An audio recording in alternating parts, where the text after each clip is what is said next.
Thank you for coming. I'm just going to say hello to this side because they can't see me. This is what I look like. Can you see? I'm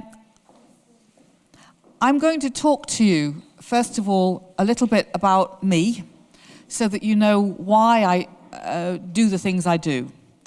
And then I'm going to talk about what I've been doing, and then about the urgency that I think we could all share together about how do you get the female voice, the woman's voice, to have enough sound, legitimacy and space for us to be able to make the world a better place. So let's just start with me, because I don't know how many of you are working in the arts. Can I just see how many work in the arts here? How many work in history? Journalism, sociology, politics. Who else does what? What else do you do?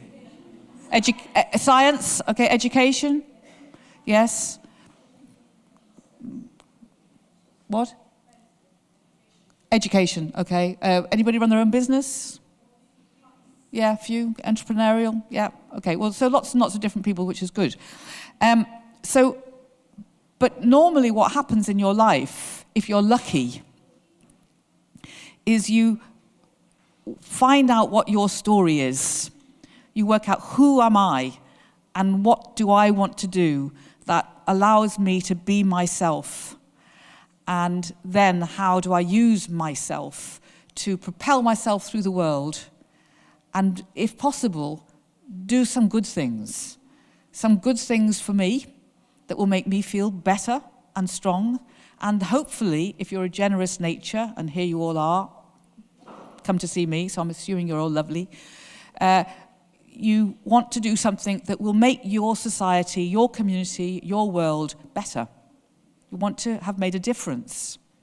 I think it's unlikely that when you're on your deathbed, your regret will be that you didn't take enough Instagram pictures of your food. You will want to think that you made something of the world a little bit better. So my passion from when I was a little girl was to tell stories, and I always wanted everybody in my neighborhood to come and hear the stories and tell their stories too. So I didn't know that meant I would be a theatre director, but that is essentially what a theatre director does, collects up stories and then organises them and then tells them back to audiences. Now, my background is that my grandmother left school when she was 12, and she had 14 children. So you can imagine how interesting it is for me, a girl from Liverpool, from this ordinary background, to now have an introduction from Michael that says I'm running one of the largest cultural institutions in the country, in Europe. It's a very significant journey. And I don't believe that is because I am uniquely talented and very extraordinary. It's because other people who don't exist now, long gone, really believed that children should have the opportunity to be as good of themselves as they could possibly be. It was because people believed that children should have education, whatever their background. Children should have dreams and be helped to realize them. And in my case, it was that girls should have dreams, girls should have education. And speaking as just celebrating yesterday the idea of girls should have the vote, also that girls should make a difference to political society. And that is why I am the director of the Southbank Centre. Of course, I have my own dreams, but you don't get there all by yourself. It's structural change in society that makes these things happen. So all my life, I have not only wanted to be a good theatre director, that was my first dream, but by the time I got to university to study drama, I quickly understood that the arts could either be a fantastic opportunity for self-expression, telling stories, other people recognizing the stories and thinking, that's like me, or that's not like me, and I never knew about this. But the arts is also potentially a weapon of exclusion. It's a way of saying, well, you can't be like me, and this is not for you. So the arts is a way of dividing society up into people who understand and appreciate the arts and people who don't. Now, there have been many examples of trying to change that, and I think in Russia you have a very strong history of wanting the arts to be for everyone, and done that in many ways very successfully. But my first love has been to take traditional art and say, but surely this must be for everyone. If music is wonderful, why is it only for some people, not for others? And so a lot of the work that I've done in all my life, and particularly at the Southbank Centre, is to say, well, it's who's in the audience that it changes the arts. Because who is in the audience will change who the artists of the future are. And if the artists of the future are made up of many, many different kinds of people, then that stops art being exclusively about the few. And it makes art the vehicle for society reflecting on everything about itself and not just some aspects of itself. And so you can see that whether you're doing something really intimate, like encouraging the idea through space and the use of books, that fathers can have intimate, loving relationships with their children through work, or whether you're doing something like this, which was a piece, The Rime of the Ancient Mariner, a huge poem given a huge interpretation with hundreds and hundreds of people taking part. Or this, which is a piece by Nono called Prometeo, where the orchestras were all over the concert hall and you disrupted the concert hall, so it wasn't a formal space anymore. Or this, which is a busk. I don't know if you have that word in Russia, but basically this is an artist called Billy Bragg, where we invited 4,000 people to bring their own guitars, learn 3 notes, and then join in together. All of it really is trying to say that this very extraordinary thing that humans do, no other animals that we know, no other mammals that we know make formal art. Of course birds sing and bees buzz, and I'm sure dolphins are up to lots of things we don't know about. But this idea of formal art making, only humans that we know do this, and it's so extraordinary. So the idea that you would limit this to just some people's ability is not generous, it's not progressive, and it's not helpful. So this is a group of folk musicians working in one of the most deprived areas, where these girls who, as you can see, all of these are boys playing all these instruments, and all of the children dancing are girls. And they then went on to play all of these instruments, brass instruments, which traditionally have not been what girls play, to try to swap over the idea of the expert not necessarily being the history that's gone before. So a lot of what we do at Southbank Centre and everywhere else I've ever worked, I would say the beginning of it is about learning and participation. I'm trying to learn all the time about young emerging voices from communities I don't know much about. I'm trying to participate by not only being an expert, but also being a beginner in so much of what I'm learning about today. I just learned about a new foundation called MART that is just founding to take contemporary Russian work to other parts of the world. I know not enough about that. So I am learning, I'm trying to participate. And so this is not about, here's a body of expertise, now how can we help audiences be educated? This is about recognizing that we all belong to this big mass. We all have our stories, we all have our knowledges, and we all have our ignorances. And a place of culture, and I'm sure this is what the garage wants to be and is, a place of culture mustn't be about hierarchy. It mustn't use the weapon of power to say, you're not really important enough until you know these things. You're important enough because you know what you do know, and that will be different from somebody else. So all the time, we are trying at the Southbank Centre to give respect to any level of knowledge from any person. Now, that is not the same as saying that somebody who is a technical virtuoso, because they've spent 20 years learning the cello, is equal in technique and understanding to somebody who's just picked the instrument up. One isn't talking about a kind of naive idea that everybody's ability is the same, but it's more to do with the love of human curiosity and the love of human potential, and never implying that somebody couldn't be an extraordinary artist or an extraordinary contributor in some way. And sometimes you look at little girls like this, and it isn't just girls I love, by the way. I love men too. Having a son and a partner and a father, many men in my life that I love. But I look at little girls like that, full of ideas and imagination. And I already know that they have been told to dampen down their imagination about themselves. I already know that they've been told that girls do this and they don't do this. And that, I think, is one of the problems that is in society, and culture mimics this, if not reinforces it. Now, Southbank Centre comes from this very amazing festival in itself, the Festival of Britain in 1951. I love festivals, and I've become not just a theatre director, but a festival maker. And I suppose it's because I now understand that all societies, all cultures make festivals.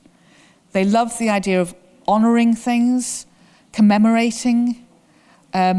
Sometimes festivals come from very sorrowful places, and sometimes they come from very unusual places, you know, festivals of cider.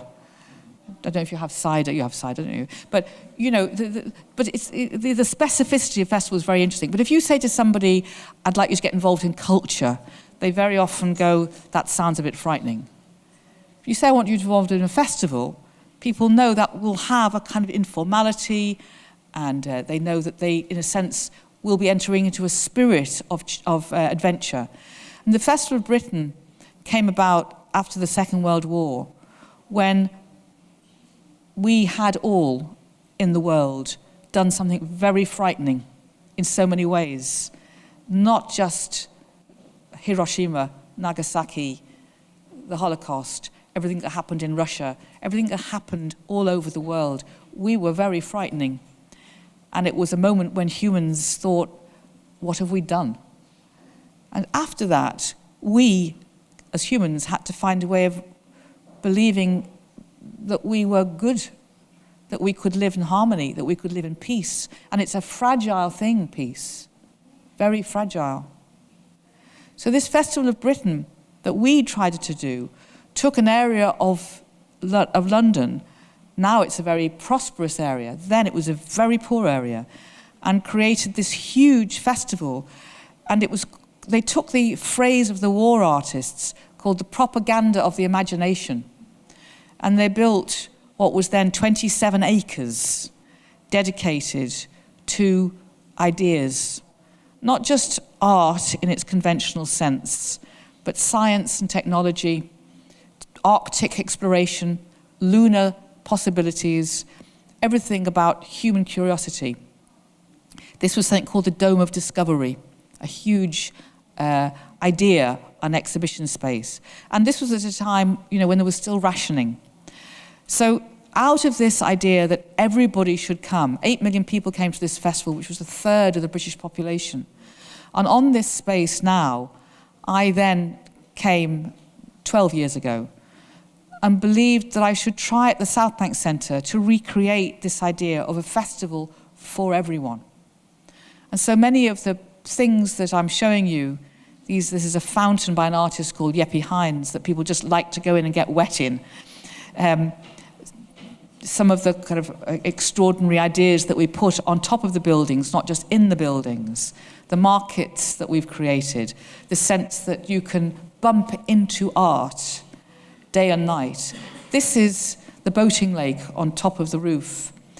This is all ways of saying to humans, in the end, we have to work together at peace, and peace looks like strangers coming together to do things that are a little bit scary, a little bit adventurous, but that we'll look after each other. This is a very interesting example of this, because this is the gamelan, the orchestra from Indonesia, made up of lots of pieces of music. You can only play it with lots of people all together. And this is an Indonesian woman who has never played the gamelan, being taught to play it by a third-generation Caribbean British girl who has learned how to play the gamelan. And that is one of the wonderful things about circulating culture. So, this is not really an advert for the Southbank Centre, although I can see it could look that way, but it's really an advert for the love of participation. And the idea that if you're not afraid of putting lots of people into an arena together, then some extraordinary things will come out of it. So 8 years ago I directed this, which is the Bernstein Mass, Leonard Bernstein Mass. It's his 100th anniversary this year, so I'm doing it again. And it's a cast of 500 people. Non-professionals, professionals, people who've never done anything before, people who've done lots of things before. And I know that the legacy of that is that many, many more people become confident artists and confident audience makers. And of course, you know, you can use art to create things between people. I love this picture. So, this is what I have been doing in all my work at Southbank Centre. Now, in a minute, I want to transfer to YouTube, because I'm going to talk about my work with women. But I wanted to give you a context first, because sometimes, unfortunately, when you talk about caring for women, people think you don't care about anything else. It's a really weird thing. I mean, the audience tonight is largely women, and I hazard a guess that is because the word gender and women appears in the title. And so men then go, well, it's not for me. Even though they're probably going out with a woman, and they are certainly born from a woman, and they know lots of women, for some reason you say you're interested in women, and almost 50% of the world check out. And as you can see from this picture, which is about men and women who have not much mobility, this was me working with a choreographer, an Indian choreographer, on hand dancing, because that's something that everybody can do, even if they're sitting in a chair. And you can see how proud those men in particular are at getting back, if you like, their virility. They can't stand, but they can dance, and they can dance and give their culture some strength. So all the time I've been training young men, old men, working with men, putting men's art on, etc. And I'm a big supporter of that half of the human race. But I began to realize that the history of art making in the world is something which has led us to believe, and if you want to put the YouTube, if you want to load up the YouTube film now, whoever's doing loading, I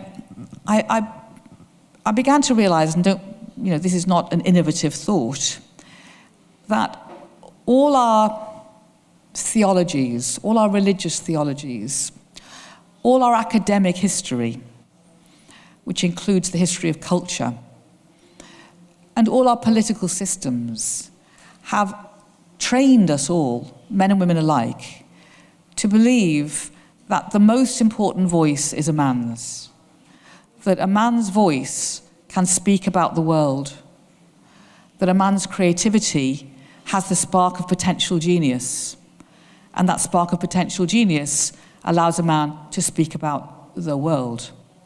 We've been taught through Christianity, through Judaism, through Islam, through Buddhism, through every clear theological chain, that God is male and that woman is an assistant. I mean, certainly in Christianity, what I was brought up on, I'm a rib.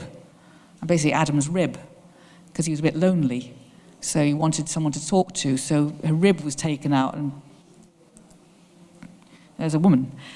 That's not very helpful in terms of thinking about being a complete human being with all the energy and vitality and imagination that a man has got, because you constantly have been told that that's not true. And this is a bewildering thing for men and women. From the very early age in the playground, I don't know, perhaps it's different in Russia, but certainly it's different, is it? No, it's the same. You know, you're taught, well, you know, girls can't do this and girls are a bit silly. Wow. Women don't play it yet, thank you. Do you want to go back to the beginning? Thank you. Boys are terrorized into feeling they mustn't be like girls. They mustn't run like a girl. They mustn't dress like a girl. They mustn't have a high voice like a girl. So, you know, the whole idea of girls and boys at a very early age makes boys feel that in order to demonstrate they're masculine, they have to not be girls. And girls are then also trained to feel the same, that to not be like a boy, they have to be very, very different. And once they start merging, well, you know, you get punished both ways. Girls are told that they're not girly, but girly is stupid, so that's very confusing. And then boys are told that they're effeminate, and that's not supposed to be right, so that's very confusing. So this is a society problem. At a point when we are saying to everybody, we want you to contribute to society, we want you to realize your potential. So you would think that you would look at the space of education and the space of culture to be a place of real curiosity and inquiry. We look to education to think forward and into the future and new possibilities and new ideas. And we look to culture for the same. And yet, culture keeps reinforcing the same story over and over again. And I'm sure if I asked you now to tell me 4 great Russian composers, you would do that. Would you be able to tell me 4 great female Russian composers? Anybody? There's a bottle of wine available. Anybody? No. And this is probably true in so many ways. Now, we know that history has made it very difficult for women to be accepted as a creative force. We know the history of our societies, and we can talk about why it's been so difficult. But we're in the 21st century now. It's 100 years since women got the vote in the UK. Well, not all women, but the beginning of the voting in women, 100 years. And all children, unless they are living in very impoverished, constrained circumstances, all children are going to school. And all of you are working, are you? Are you all working? Yeah? And if you're not working, it'll be because either you can't get some work, or you have a disability and can't work, or because you have children and you're choosing or have to stay at home to care for children. But basically, the idea of women working is now, you know, nobody's saying it shouldn't happen. In fact, most of us have got to work. And most, households have to have 2 wages, certainly in the UK. But we are still believing that women's creativity is something that is nice for women to have. And we still talk about women's work in the creative sphere as if it's about women for women. So when J.K. Rowling wrote Harry Potter, she deliberately called herself J.K. Rowling because she knew that if she called herself Joanna, the boys wouldn't buy the books. And if it had been Joanna Rowling writes Harriet Potter, it wouldn't be this worldwide phenomena, because at the moment, girls are not really interesting to boys. Whereas we have grown up all our lives as women being very interested in boys. We've had no choice. All my literature, I mean, I know more about Dostoevsky than I do about, a lot of English women writers, because I was always told these are the geniuses. I never was given an idea of one woman who was a genius. I had to think that for myself. So I can forgive history, and I'd never blame any men that I meet, because I know that the men I meet did not invent patriarchy. But we have got to find a way now of saying, for us, for our daughters, for our granddaughters, we have to make a change. And that is really just because human potential is so amazing. And if you say to anybody, well, you're not quite important, well, however you do that gesture, you're not really important, we are so quick to believe it. And so we make our own potential less. We make ourselves into a smaller space. So 8 years ago, I decided I would, I was being told I'm the most powerful woman in British culture. I mean, that's not necessarily true. But the funny thing is, there's only a few women, very few women, running organizations of this scale. And every time one of us leaves, it's like, oh my God, there's one left. Get another one quickly, just to keep the quota up. But I started realizing that I was always putting on orchestras every night playing male music, literature every night with male writers, choreography all the time with male, not all, but mainly. And so I think, well, I'm not really improving the world. I'm not really improving this issue. I'm reinforcing over and over again. And it's not that I don't believe in supporting male creativity. I do, and I would do, and I want to. But I feel that we have got to start supporting girls and women to realize their potential, including ourselves. Because as women, we are often taught to put ourselves behind slightly. So there's amazing women working in culture and education, working in science. They're assisting often. They're deputies. They are very rarely running the whole thing. And if they are running the whole thing, are they giving opportunities to more women? Sometimes they don't, because they don't want to look like they're on the side of women, in case that makes them look like they're sort of strangely partisan. So I started a festival called WOW, which I'm going to show you a film about. And my basic idea was it's called WOW, Women of the World. I didn't want it to sound like it was about victims, because look, we've done so many things that are amazing. And I didn't want it to be about the Western world. I just wanted to say, if you're a woman, or you know a woman, then it'll be your festival, which is everybody. And when I started it, I just, as a woman with a position of power, wanted to say, I back women. It's not the only thing I do, but I'm going to back women. So we put on this festival, which is about science and music. It's about law. It's about community. It's about everything, every walk of life that women are involved in. Sport. We've had the first female astronaut there. I wanted it to be a place where you could build courage and stamina to think, well, we've done so many things. What is there still left to do? Not just what are the career choices, but what are the obstacles that stop women and girls succeeding? And some of those obstacles are internal anxiety and confidence, and some of those are really big systemic problems about the way society stops women progressing. And some of them are habits of culture, and some of them are things that we have allowed to be the case, whether you're talking about domestic violence, of which there is a horrendous amount in every country in the world, or whether you're talking about sexual harassment, of which we've heard a lot recently. But they're all ways of containing women and just letting women know they haven't got equal power, they haven't got equal rights. In the end, I'm not sure that I believe it's about men and women. I believe it's about power and less power. But it's turned out that way, that we've divvied the power up in that way. If we had all the power, women, if it was the other way around, we'd probably behave just as badly.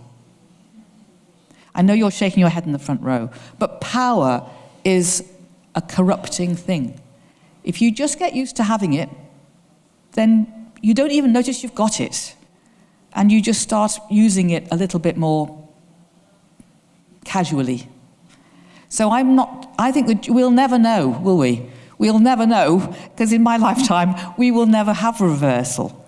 But I'm simply saying I'm not convinced it's a moral issue about a man and a woman per se. I think it's about what happens if you give one group of society power and you take it away from another group. What happens over thousands of years is that this becomes hardened up into bad behavior, which we then normalize. So I wanted to show you this film of Wow, just to kind of let you have a feeling of what I've been trying to do, because it's about culture, because it's about art, because it's about what I said at the beginning, you know, how do you let everybody feel they have a voice? And how do you walk into a room and make sure that you're not just talking to people just like yourself? Because in the end, culture is not about tribes, one tribe. It's about many, many things. So should we play the film and then I can talk a bit more about it? It's about 8 minutes long, so just...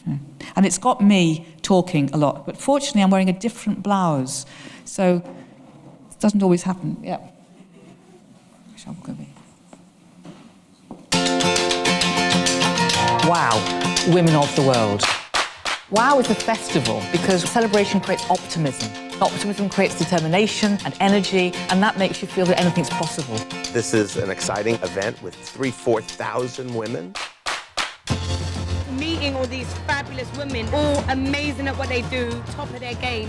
It's just a great event to celebrate women. It's so diverse and there's so much going on. The great thing about the WOW Festival is you get people from all walks of life coming here, and there's a really great vibe. Very welcoming to men as well. It's for anybody who is thinking about the amazing world we would have if gender equality could come about. Raise that awareness and help people understand that women do make a larger contribution than we know of. Now today is our first big day of our Women in the World Festival. All around the WOW Festival, you'll hear music, you'll hear stand-up poetry, but you can also take part in lots of things. Sport, you can try abseiling. We had the British women weightlifters giving a display. You can roam around the marketplace and look for things to buy and organisations that you might want to join. We're here to represent our organisation. We essentially give a platform for young women to discuss gender issues in Scotland. We have speed mentoring.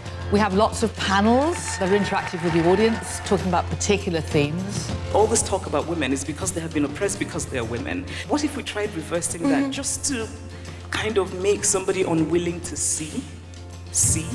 We just got back from the food and feminism talk, which I thought was really interesting, that kind of like link between domesticity and women. This morning I've just chaired an event including some of Sister Sledge. My sister and I are so honored that we were asked to be a part of this amazing Women of the World. Think-ins with other women and boys and men together. I was doing an In Conversation with Baroness Doreen Lawrence and Jude Kelly. This is the real secret of WOW. We do laugh a lot. Women, never put your tights in a washing machine. It will shatter the lycra. Simply, when you're washing your hair in the shower, just wash them there with shampoo and leave them over the radiator to dry. You're welcome. We've had amazing artists performing in WOW. Angelique Kidjo, Annie Lennox, Sinead O'Connor. We've also had amazing world speakers, Malala, Christine Lagarde. That idea of a festival allows all ages, all backgrounds, all experiences to be reflected there. Being able to come into a room and see all the different views that women have. WOW festivals have a pattern in them, and that's why they're scalable and transferable, and that's why they're happening all over the world. I started the WOW Festival in 2010. There were so many young women coming to me, and they told me all of these stories about things that they were still struggling with that were actually to do with gender inequality. The first thing I wanted was to make it possible for girls and women, and boys and men, to talk about the idea of gender equality without feeling they had to have a particular kind of language or a particular kind of label. The energy of the place, the excitement, the enthusiasm, the fact that so many people honestly and openly want to have a dialogue. We're always trying to release the stories that are more troublesome and difficult and maybe neglected. My mother was very clear at the age of 16, you either come home and marry who we say, or from this day forward you are now dead. I've worked for women's rights over 30 years now, and so it's a great moment for me to make connections, really sort of tap into the energy of people. In WOW festivals, there is no taboo, and that's changed so many people's understanding, because when you don't talk about these things, people feel, I can't talk about it, it's my shame, as opposed to I will talk about it and offer it up, and then we can share that problem. It's a platform where we can just get our voices heard, like amongst ourselves and with other people. Let people know that the gender pay gap still exists and that there's a lot of work to be done. Gender equality is the absolutely critical issue of the 21st century. Very simple. Women and men aren't equal. You'd agree with that, right? Okay. Moral position, and they should be. That's it. The audiences who come to the WOW Festival feel so much happier when it's intergenerational. They don't want to just feel it's about people like them. As a parent, I wanted to prepare my daughter to be, someone who can feel not only part of the community, but excited about the role she can play in that community. I educate my son as much as I educate my daughter about it, and I think that's one of the main parts of what we need to address in education. We have an under-10s feminist corner in all our WOW festivals. People all over the world, whether they are men or women, can have a chance to do everything. We also do special programmes just for schools. The first exposure I had to WOW was 2013, and I went with my school, and that was sort of where I found out about the festival and what it really does and its ethos, and I was so empowered by that. Really looking at how history is taught, how maths is taught, and getting teachers and school children together to think how much of those stories are being told in a way that excludes girls and women. When we started WOW in 2010, we just did it in London. I didn't realise what an incredible place it would find for itself so quickly. People just said, this is exactly what we need, we want these conversations, we want these connections, and now it's in 17 countries. It's across 5 continents, and it's growing all the time. And that's meant that over 1 million women so far have joined in the WOW community. That's the biggest movement of its kind in the world. The good thing about the other countries such as India and Pakistan is that people say it clearly, yes, women are not treated equally. It's clear to everyone, but here it's kept hidden. The WOW in Catherine is extraordinary, and the Indigenous community there decided they themselves wanted to put on a WOW as a way of talking about their lives as women and connecting up with the white Australian women who also lived in that vicinity. And they're now going into their 5th year.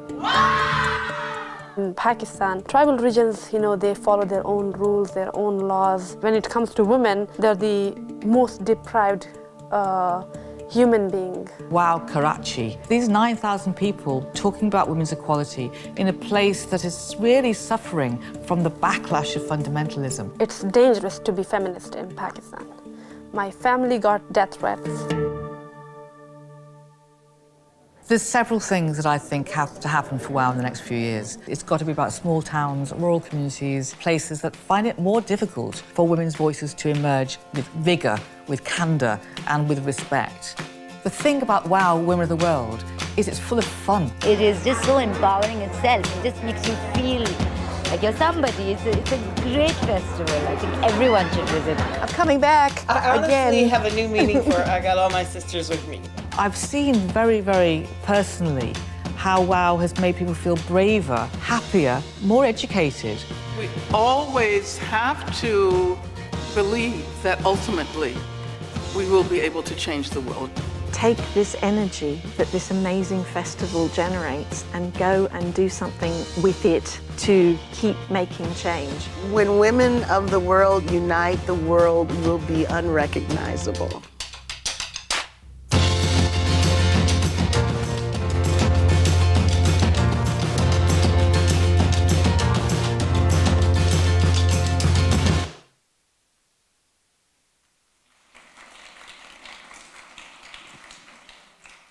So I show you that film because it's gone to many countries, even more than when that film was made. But I think it's very important that girls and women and boys and men are not frightened of the idea of inequality being something which we are still having to tackle.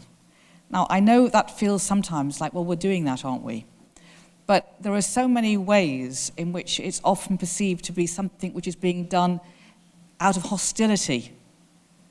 But I want to convince people in education and culture that actually it needs to be done out of generosity.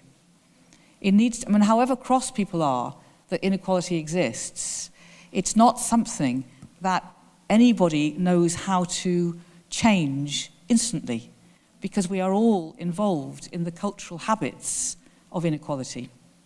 I mean, you know, you can see that there are other elements of inequality to do with race, to do with class, to do with physical ability. All of these are versions of inequality that intersect. But I think for people working in any sphere where they have influence and power, and all of you obviously do because you have the power to be here tonight, it's important to have the courage of feeling that we can do practical things to change society for the better, and in our own lives as well.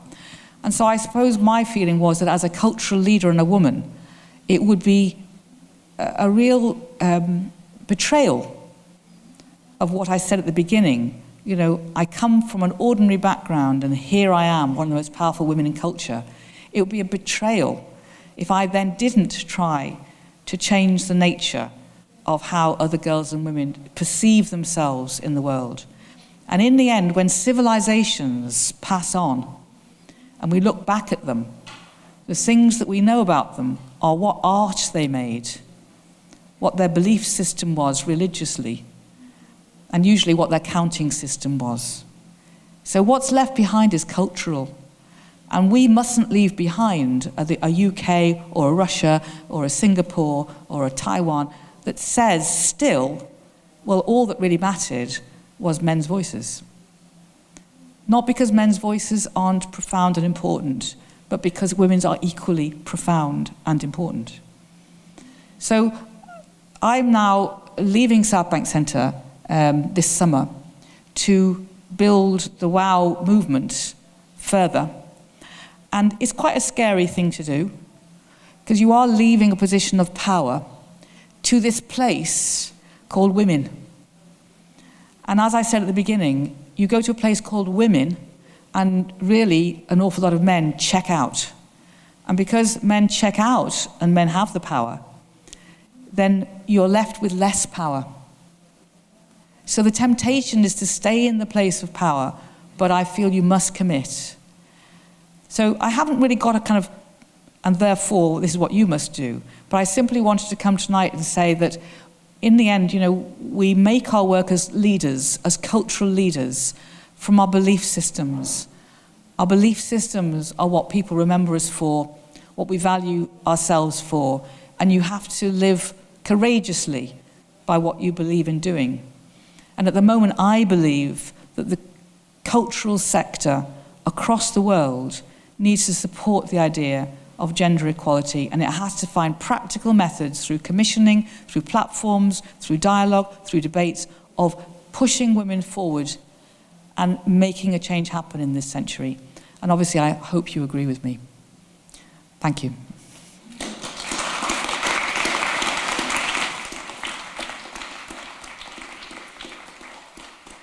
You were talking about this WOW festival, and now you're here giving us this amazing lecture. So are you planning maybe in some years, in a few years, to come with this WOW festival to Russia? Or what? I would like to. When WOW festivals come to places, they come by invitation of people thinking we'd like this. I think that it's a good vehicle. It's a useful vehicle, because what happens is then all the things that women in Russia want to talk about, they then decide what gets talked about inside the festival like this. So yes, I hope so. But I don't bring it myself here as an advert for the festival, but as an advert for the reasons for the festival. Yeah.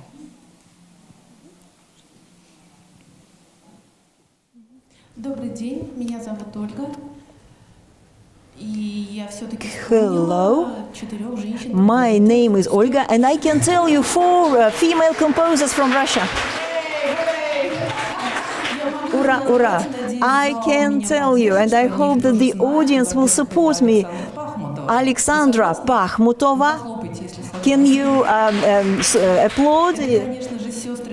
Then Gnesian's sisters, there are 5, and 3 of these sisters did some composing work. And our musical composers are named after them, after these Gnesian's sisters. Then Sofia Gubaidulina from Kazan. So more than 4, as you can see. Also Larisa Rubalskaya, a contemporary composer. She writes songs and music. Спасибо. Thank you. So do I take from that you think that women composers are equal to men now in Russian society? No, I can't argue with you. There are much more men, but there are some women there as well. Okay, and I want to applaud the fact that we are making progress. My message is not that everything is terrible. Everything is not terrible. Everything is potentially very exciting.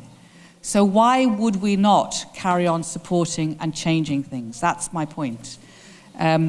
I want there to be many, many.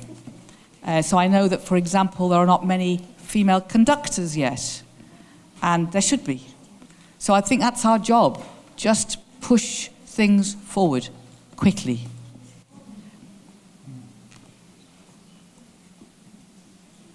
Thanks very much for the talk. I think the festival is wonderful and a great idea, but I just wanted to ask a question about how you cope with sexism when you come across it during your work, because it's one thing to feel very empowered when you're in a room full of other inspiring people who are being very supportive, but often the reasons why women feel excluded is because they're on their own in that situation.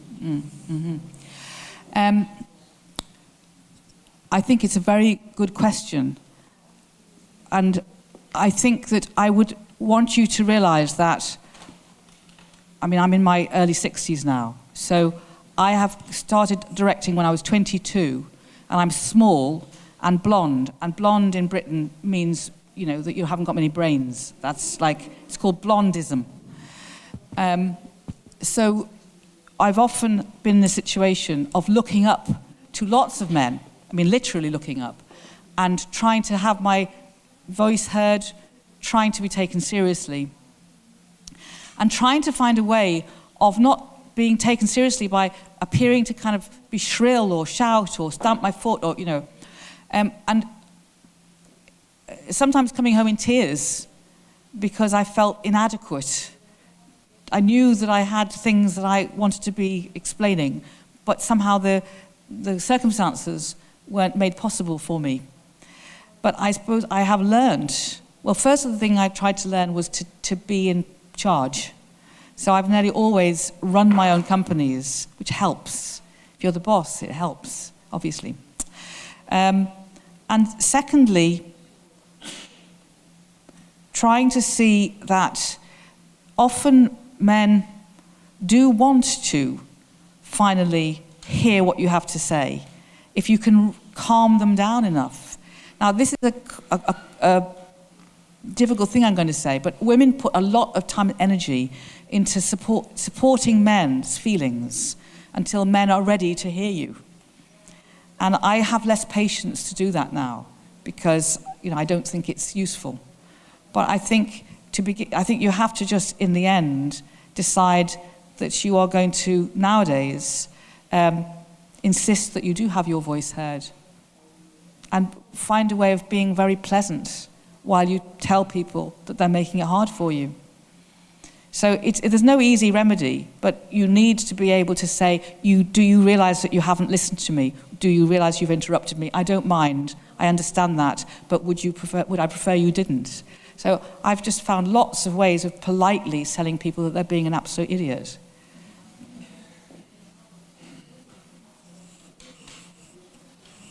There's also lots of very complicated territory that you negotiate, because you'll notice that, you know, in the film, I just say, wow, if you're a woman or you know a woman. I don't say you have to be a feminist. People have to decide themselves what label they want to put on themselves. But I have found, again, it's very tiring. If you say you're a feminist, people automatically think, that means certain things. It doesn't necessarily mean anything other than believing in equal rights. But I try not to let people categorize me, but that's difficult too. They think that if you're interested in women, that you're not interested in men, there's hostility, all of this sort of stuff. So it's going to just take a lot of time. The more people just believe in equal rights and don't think it's a funny, strange thing, then the easier it will become, I think.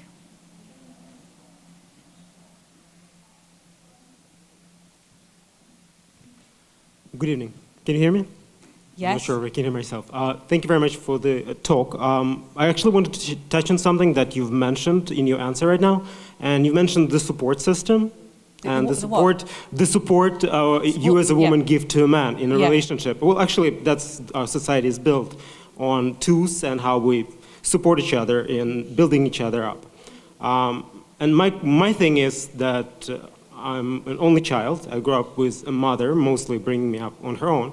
And I found that most of my relationship with women are built on my relationship with her and how she managed to invest herself in me and made me understand that we are in fact equal, if maybe more so. I consider her opinion to be higher than mine at times, but that's our issue. My question is, why aren't there more programs concentrated on trying to teach men from very early age, because really it's a mother's responsibility. If you think about it, men from a very early age know about relationships with women from women, not from men. Why aren't there programs supporting women, teaching women how to approach their child, their son, having this conversation very early on, make them understand how to respect a woman and how to actually give her an equal support in a society? Because as you mentioned, a woman is brought up in a society realizing that she's going to be behind a man who eventually will need her support. Every great composer, artist, writer had a woman behind him as a muse, as a supporter, as a companion. Why is it that our society doesn't allow for the same role for a man? And what can be done to fix it? Well, I think the reason why there are hardly any programs of that sort is because if you say the natural order is that men rule and women serve, if that is this phrase, the natural order, then men don't need to question how they operate, because they have been told that whatever they do is probably the right thing to be doing. And women have been told to find a way of making men happy. Now that's a very reductive thing I've just said, but broadly speaking, men have been told to go out into the world and be a man, and they're not taught to be thinking about women. And women have been taught to look after men, their husband, their son, their father, etc. And in many societies, still all over the world, that is their only job, which is why people think they don't need to go to school. So only recently, as we think about fatherhood differently, as we think about marriage as not property, but consensual, loving relationship, these are quite new concepts in some way. So it's only now that men need to ask for programs. It doesn't help for women to say, well, we want men to be educated. Men are going, well, I'll tell you if I need educating, thank you. But once men think that they have not got enough emotional intelligence because they haven't learned enough about fatherhood, they haven't learned enough about companionship, they haven't learned to use their intuition, then I think these programs will come about. And I think this is very, very critical, because in Britain, the highest reason for men's death under 50 years old is suicide. And that's because men are taught that they can't fail, that to be vulnerable is to not be a proper man. So men don't talk, they don't disclose, they do a lot of comedy and bantering and avoiding, but they don't easily impart their real fears, and they're just the same as women. They have all the same fears. So I think men are changing, and they need to change more courageously. I did start a festival called BAM, Being a Man, which is also one of the things I do. And in that, I'm not trying to say that men should become feminists, although that would be nice. It's really that men have got to get rid of the prison that tells them what being a man is like and about. So I think programs will come. I mean, I think that if you look at therapy, men objected to the idea of therapy. Now there are more therapists, now men go to therapists. You know, it's a progression to being a whole human.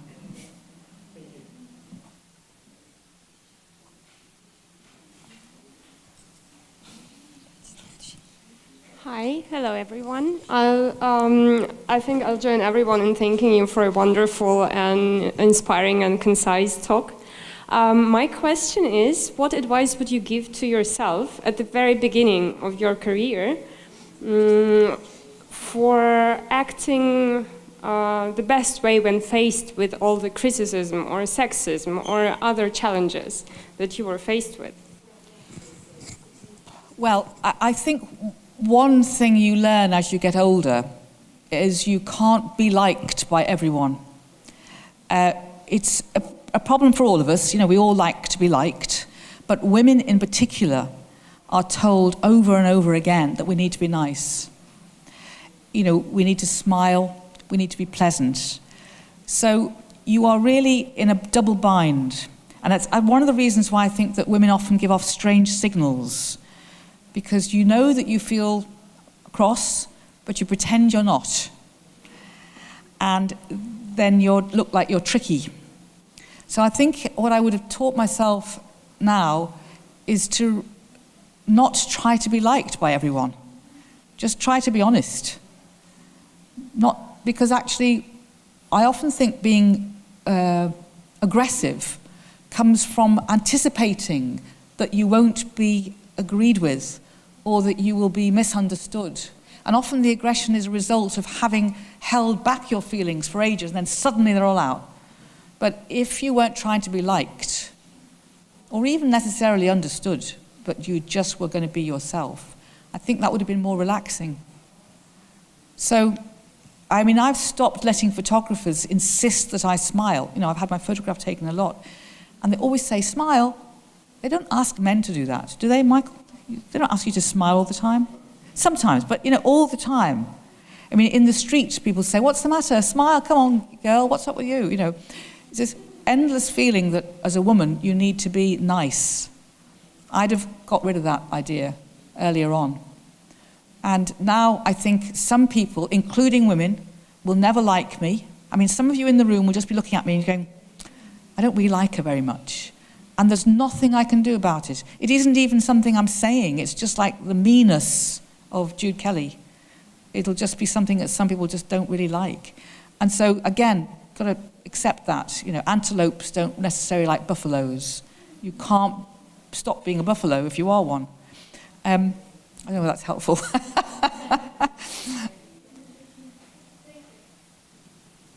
Hi. I have a really strange question, probably. It's all about power, as you say. The difference between men and women is mainly about power. And you were saying about, well, power is money, right? Power is money, money is power. And my question is about financing, because I saw that your festival is financed by Bloomberg. Not entirely, no. It's our festival. Bloomberg gives some money towards it, yeah. Yeah, so I was just wondering how do you what kind of advice would you give, and what are the different possibilities in financing that you faced and you were looking at? Because, well, basically, I know that in London and in Britain, there are many great festivals that are sponsored by government, partly, and it's very unlikely that the festival like this would be sponsored by government in Russia. Or allowed, probably. So, yeah, what is about politics and finance? Okay, well, I think there's several questions in that one question. This festival isn't directly sponsored by government. You know, it isn't like Her Majesty's government give money to the festival. They don't, actually. But it is supported by the Arts Council of England because Southbank Centre is. And when we leave Southbank Centre to become an independent charity, which is what I'm going to be doing, then I will be going with my begging bowl to foundations and trusts and corporations for money, which is what you would have to do in Russia as well, I imagine. And of course, some of those corporations are very supportive now of women, or they say they are, and some don't care. And it's finding the partners who you think you trust enough to believe that if you say, well, Bloomberg are a supporter, that people don't just fall about on the floor laughing and saying, well, how could they be? Because look what they've done in this, and this context. I mean, when you get into big corporation money, it's no money is pure because everybody is operating in the world that really is now and trying to create another world as well. And some are working in very strange ways. So, I mean, I am always thinking about what's the ethics of the partnerships, which I think is partly what your question is as well. But in terms of raising money for a WOW, so for example, in Pakistan, they don't get money. Most of the WOWs around the world don't get money from government. Because in a way, that's always quite tricky as well, because you can't work from a government agenda. So all around the world, we work in partnership with agencies like the British Council or Goethe Institute, or we work with foundations like, you know, trust funds, and we just find a way of local partnerships working. Thanks.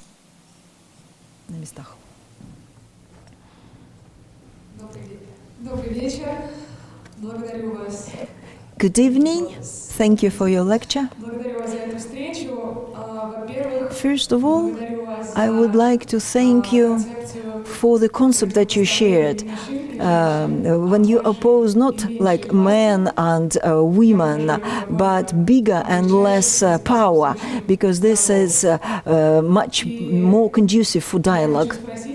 And I want to ask you, as one of the most influential women in UK culture, what's your antidote against abusing your own power?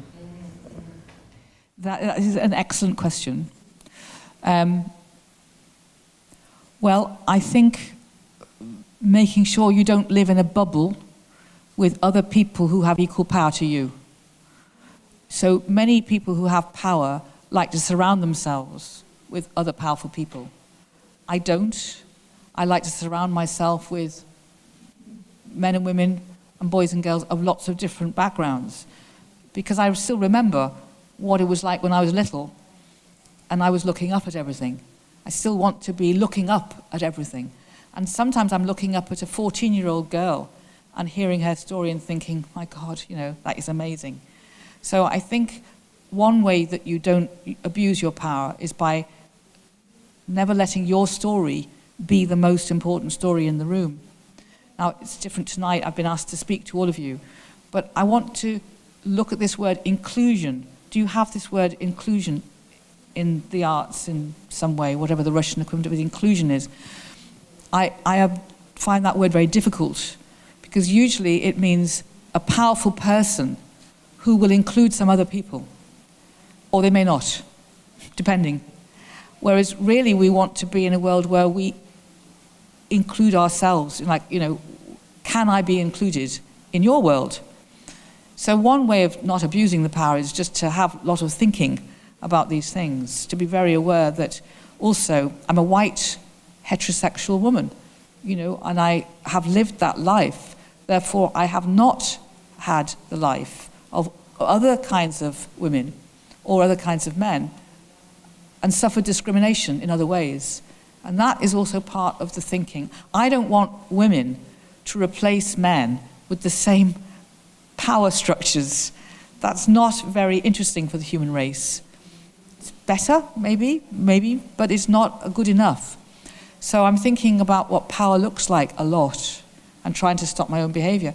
And in that respect, I want to talk about the Me Too campaign a little, because again, I think that it's power that produces bad behavior. I mean, there are lots and lots of boys and men who are absolutely lovely and who do not experience themselves as powerful. It's just that they have got more sexual license than women. Society has given them that. And sometimes they're teased if they don't use it. You know, but I remember going up to a young man who worked for me and, you know, putting my arm around him and giving him a bit of a hug. And of course I wasn't harassing him sexually, but afterwards I thought, he couldn't do that to me. I'm his boss, so I could sort of do that.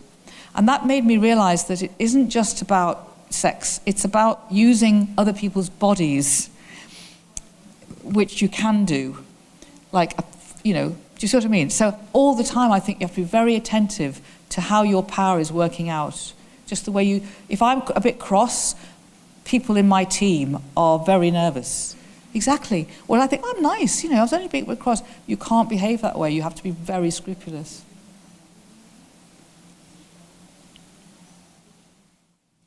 Jude, здравствуйте.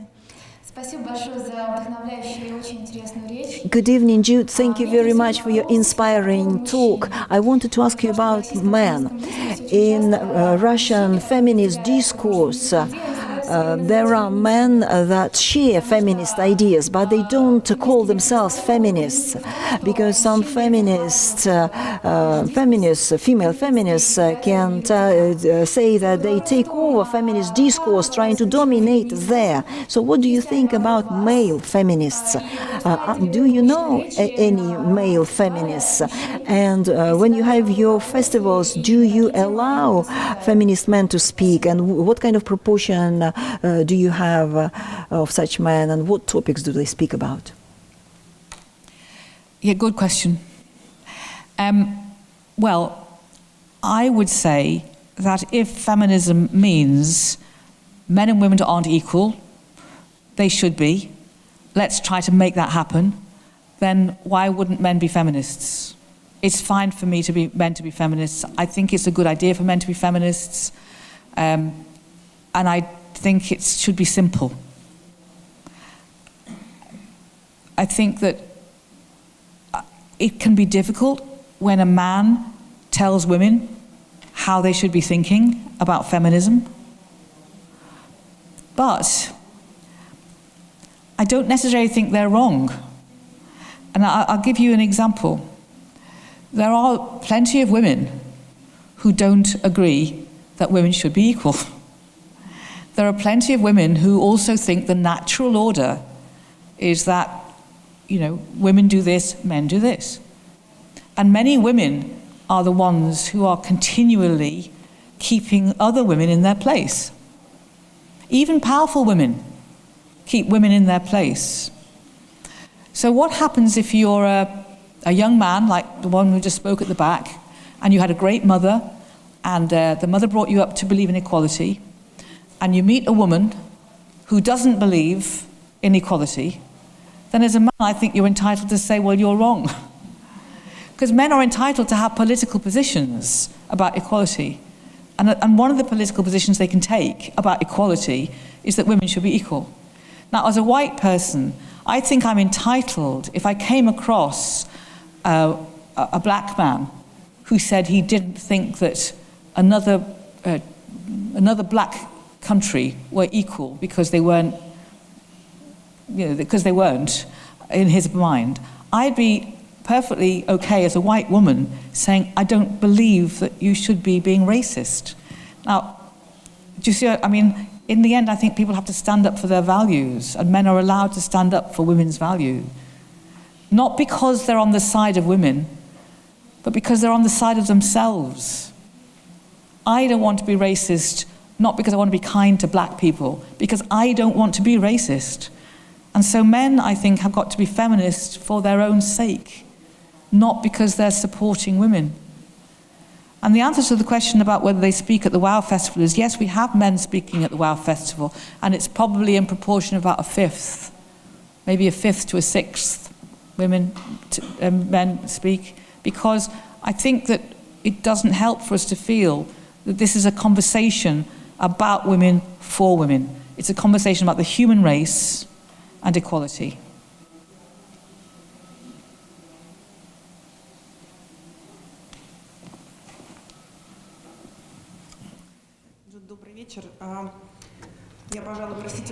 Good evening. I'm sorry, I'll speak in Russian because I feel nervous. My name is Nadia. On the first hand, I wanted to illustrate something you said. I'm now a part of coordinators working at book fair in Paris. And we have 35 writers that are going to be the delegation that are going there. Only 7 women and only 8 women that work on organizing this event. So men prevail, but still there are women. And just to continue the conversation, when some women don't want other women to be equal with men. For example, I have an 8-year-old daughter and she wants to be herself. She doesn't want to wear skirts. She wants to dye her hair. She wants to be creative. She always has conflicts with teachers. And they tell her, you should paint this, you should draw this, you should wear skirts, you should make your hair careful. You had a small piece in your video spot about up to 10, the girls about up to 10 years old. So there is this education system with standards saying what boys should be, what girls should be. Do you have any experience of working with children? Because I don't want my daughter to have this idea that she should be like that and only like that. I want her to grow up the way she is. Thank you. Did you say she was 8 or 18? 8. 8. So we're just at the beginning. Marvellous. She sounds marvellous. Well, I have a daughter who's now 30, and when she was 8, she was exactly like that. And she still is. Because I think we come out very formed, and then a lot of girls are feeling that they've got to conform. And some are very happy. All they want to do is dress in pink and have ponies, and then other girls don't. And I think of course, it's very unhelpful to have schools telling girls to be like this and telling boys to do like this. Very old-fashioned. And I think that, we have a lot of problems because education is where children get most of their information. And they get bullied in the playground if they don't conform. But in the end, the most important thing, I think, is that your parents support you. So in the end, if you're not bullied by the teacher, she will be okay. Because often parents try to tell children, I'm sure you're not doing this, they often try to tell children, well, just fit in a bit, because they don't want them to be hurt or bullied. But I think that's too confusing. I think children need to be encouraged to be who they want to be. And I used to go to the school. My daughter wasn't allowed to play football. And I remember going to the school in the head teacher's office and crying and saying, why don't you let my daughter? And they said, oh, well, we don't organise football for girls. But she can play other games. And I was so angry that the idea of telling her that she couldn't play football, when football is like the huge thing that everybody loves.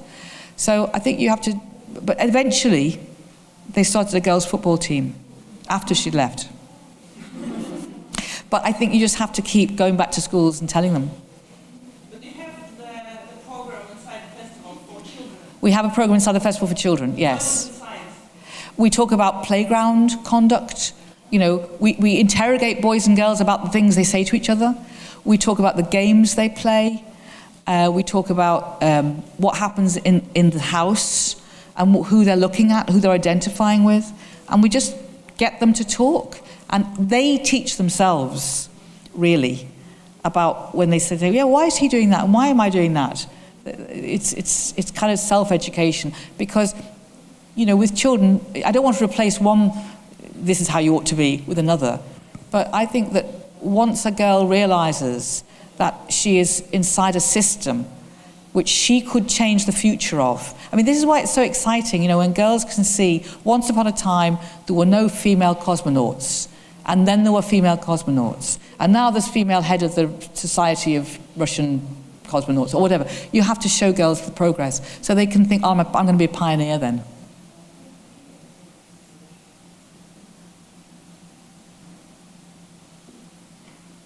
Ms. Kelly, I have a question. Have you ever come across pure hostility in your work? And if so, how did you cope with that? Thank you. This is an interesting thing, pure hostility. As I'm sure you will all know, that the biggest form of hostility seems to be happening now online. And, you know, death threats, trolling, horrible things said. Yes, I have a bit of that. But I don't read them because I'm busy, and I think it's not a good idea to read the tweets too much and so on. But I know a lot of my friends are very, very, very upset, and women in public life are being put under threat. I mean, one of our MPs, Jo Cox, was murdered.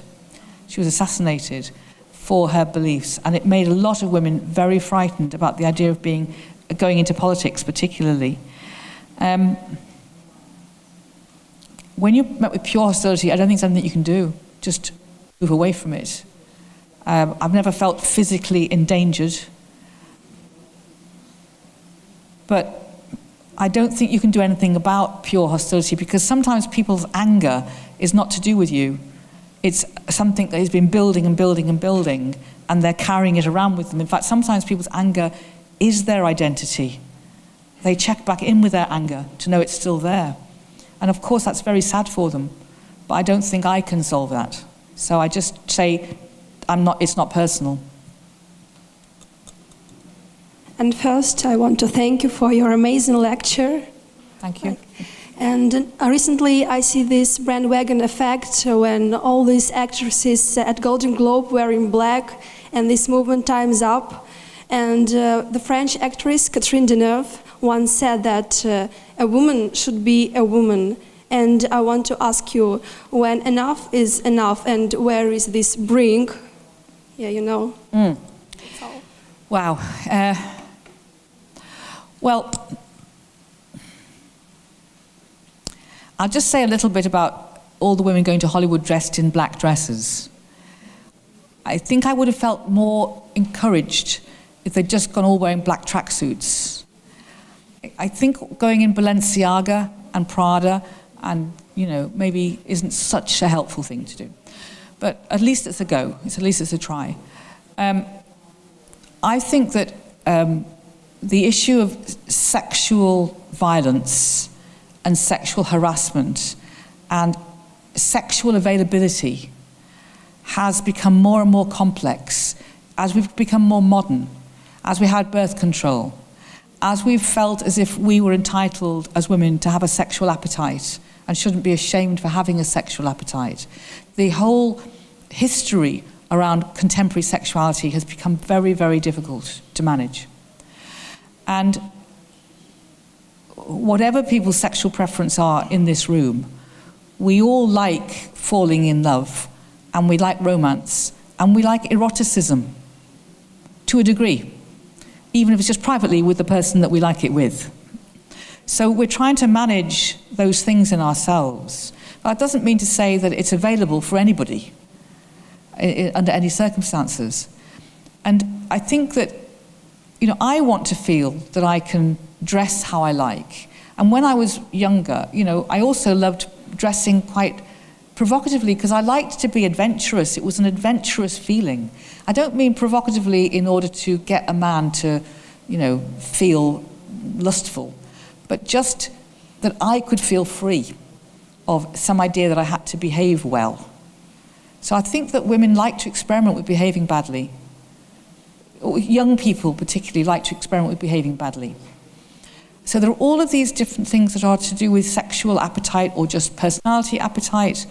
But the trouble is that if they are inside a world that still exists, where men are saying, well, sexual appetite is for me, or, don't go off signals if you don't want me to take use of them, then we are trying to negotiate a complicated landscape as women. And we know we are trying to.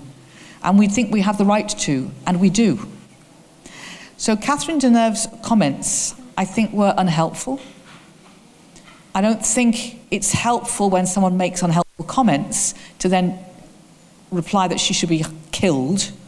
I think the reaction is ridiculous. She's an older woman brought up in a certain way as a Hollywood star herself. It's unhelpful what she says, but it shouldn't produce death threats. But I want to say something else as well about the spectrum of sexual experience, because I'm confused myself. In the WOW Festival, I have often said to a room like this,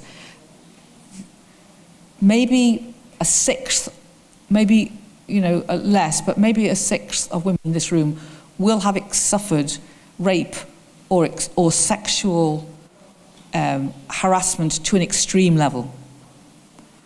And then the majority of women will have experienced sexual harassment. And it will be graded. And some will have left women really traumatized as a life-changing experience. And some will have been able to be brushed aside, almost normalized. It's very unhelpful for women who can just go, well, I just told them to pick off, That shouldn't be a good thing. It's useful. It's good that you can normalize it in one way, but you shouldn't be then saying to other women, just let it go, because we need to call it out all the time. It's bad behavior. It's bad behavior. It's bad behavior. But at the same time, I don't think you can equate every piece of sexual harassment with extreme trauma, because then you are minimizing rape. And you shouldn't minimize it. So somehow we have to find a conversation that explores all of these things together. Another thing I've been thinking about recently is this issue of signaling. When I was about 8 or 9, a boy asked me out to the pictures, and I didn't really want to go because I didn't fancy him. It was like first going to the pictures with a boy. So I said, no, I don't want to go out to the pictures with you.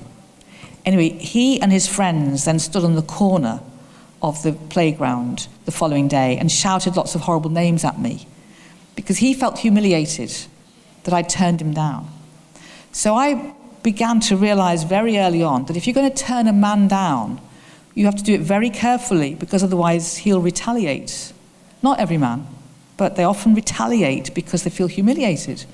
So you end up going, well, of course I like you and I'd love to go out with you, but I'm afraid I've got a boyfriend. But if I didn't have a boyfriend, I would definitely go out with you, even if you're thinking, over my dead body. So you learn as a woman to negotiate this word no. You don't just say no. You say, well, not really, and not, do you mind, and not tonight, and because we're frightened that, you can get damaged reputationally or physically. So then you have this whole circle of, well, did she mean no? Yes, she meant no, but she didn't just go no. And we have got to find a way of training ourselves back into honesty, even though the consequences for a while might be quite horrible. So, this is why I think we are all in a complicated place at the moment. We're saying me too, finally, but there's so much anger at what's been contained that it's coming out in all kinds of ways. And I just think that will carry on for a while. It's just the natural process of honesty coming into the arena. Дорогие друзья, к сожалению, на этом время нашей лекции подошло к концу. Dear friends, I'm afraid our time is up, and let's thank brilliant Jude Kelly.